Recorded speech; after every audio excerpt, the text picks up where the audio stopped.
You might think you're going all in this relationship, whether it is to deepen the relationship or to repair the relationship or to figure out, is this relationship even going to work? You might think that you're going all in, but I'll tell you, more often than not, you're not going all in. You think you're going all in.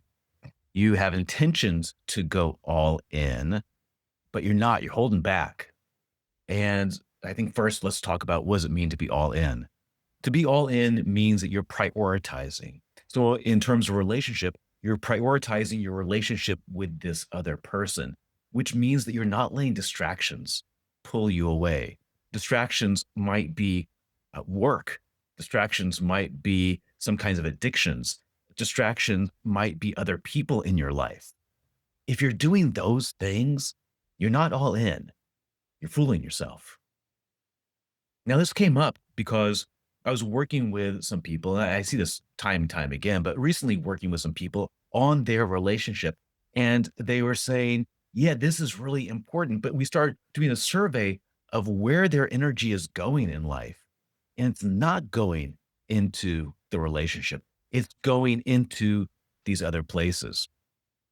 Sometimes people don't go all in because they say, well, when they show up in a certain way, when they do XYZ, then I'll go all in.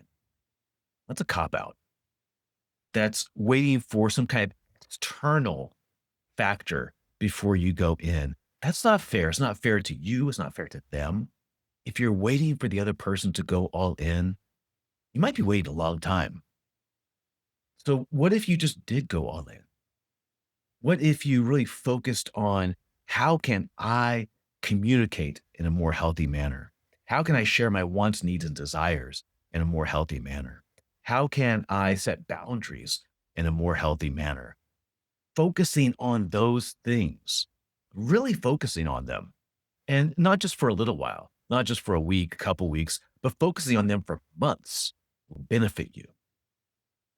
It might benefit this relationship, but it'll benefit you and all the other relationships that you have in life.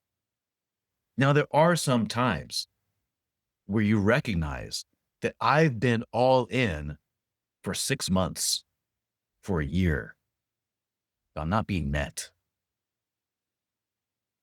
That's the time actually to say, hey, I've done all I can. Thank you. And it's time to move on. That's a harsh reality. It's not something that I hope people get to, but it's something that sometimes needs to happen. And that's okay. Because if you've really been working on all the internal stuff, all the patterns and figuring out where those patterns come from and what they're costing you in life and what life would look like differently without those patterns, then you're going to benefit even if it is saying goodbye to that other person. If you'd like to explore this more, drop a note below. Or also in the footnotes, I'll put a link to an article I wrote recently about this, being all in even when your partner is not. I hope that you're all in. I hope that you find the value of being all in. If not for the relationship you're in currently, then for the relationship you have with yourself and the relationship you might have with someone else in the future.